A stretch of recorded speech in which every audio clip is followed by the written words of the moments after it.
আচ্ছা হিমু, তুমি কি কাউকে ভালোবাসো? না ভাই, এসব ভালোবাসাটা আমার দিয়ে হবে না। প্লেটোর মতো আমারও মনে হয় love is a serious mental disease. Poshona, তুমি কি আমাকে তোমার লাইফের অনেক ইম্পর্টেন্ট কোনো পার্সন মনে করো?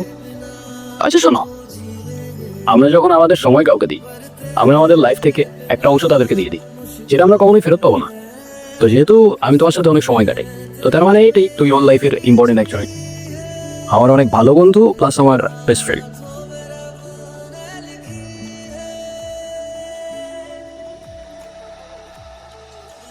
ও, তোমার জন্য একটা জিনিস আনছি, নাও। বাদাম?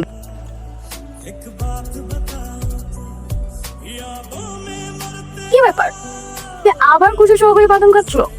আরে বাবা, আমি পারি না খোসা ছাড়াই বাদাম খাইতে, কি করবো আমি? আচ্ছা, তুমি যে এরকম কুচো সহকারে বাদাম খাচ্ছ, আশেপাশের লোকজনের দেখে কি ভাববে বলো তো? মানুষ কি ভাববে, মানুষ কি বলবে, এগুলো ভাবতে ভাবতে না মানুষের নিজের পার্সোনালিটি চেঞ্জ হয়ে যায়। সেনেগা তো আর এমনি এমনি বলে নাই, we suffer more often in imagination than reality. বুঝছো? কি ব্যাপারে, তুমি খোসা সহ বাদাম খাচ্ছ কেন? শোনো, যে মেয়ে বেস্ট ফ্রেন্ড খোসা ছাড়িয়ে বাদাম খেতে পারে না, সেই মেয়ে খোসার সহকারে বাদাম খাওয়া উচিত, বুঝলে? নাই, আমার লাইনে আসতেছো।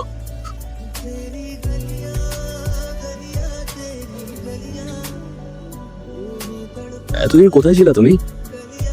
তোমাকে আমি পাগলের মতো হচ্ছি কয়দিন। হিমু, মাঝে মাঝে কিন্তু হারিয়ে যাওয়া অন্যান্য দেখছো না ভালো, কিন্তু তুমি আমাকে পাগলের মতো কেন খুঁজছিলে? আছে কিছু কারণ। আই কি কারণ বলবা তো বাবা, কাছে এত লুকোচুরি করে কি আছে? আমার তো বাদ দাও, তুমি না বললা কি একটা গুড নিউজ আছে, ওটা বলো। আছে একটা কারণ, শেষ কথাটা না হয় শেষে বললাম। শেষের কথা মানে বুঝলাম না। তোমার বুঝতে হবে না, বলো তুমি যেটা বলতে চাইছো বলো।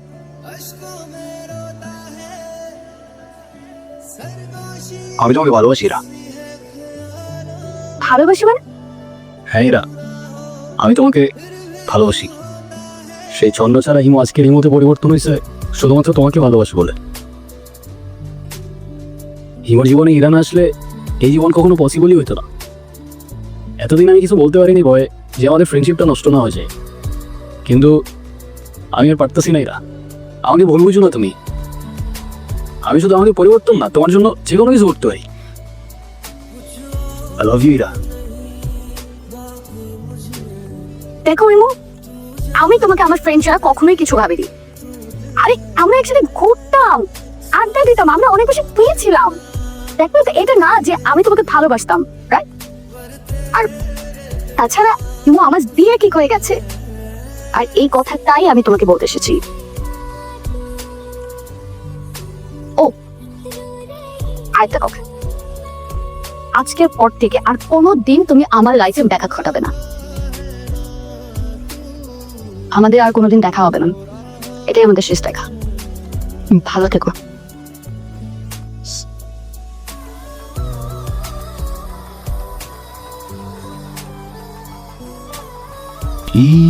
প্রজাপতি তোমার শহর ছাড়া শহরে উড়তে চায় না। ও ও প্রিয়জন, না বললে কি আবার একটু বুঝি নেওয়া যায় না। কি ব্যাপার, ওদিকে তাকিয়ে কি দেখছো?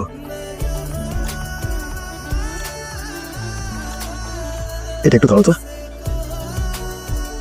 কি এটা? রাস্তায় আসার সময় হঠাৎ করে দেখলাম রাস্তায় একজন বাদাম বেরিয়ে করছে। বাদাম তো তোমার ভীষণ পছন্দ, তাই নিয়ে আসলাম। তাও খুশি নেই। ও সরি, আমি তো ভুলেই গিয়েছিলাম, তুমি তো খুশি সহ বাদাম খেতে পছন্দ। আজকে 3 বছর হয়ে গেছে আমাদের বিয়ের, কিন্তু আমি এখন পর্যন্ত বুঝতে পারলাম না তুমি খুশি সহ বাদামে এমন কি খুঁজো। ভালোবাসি।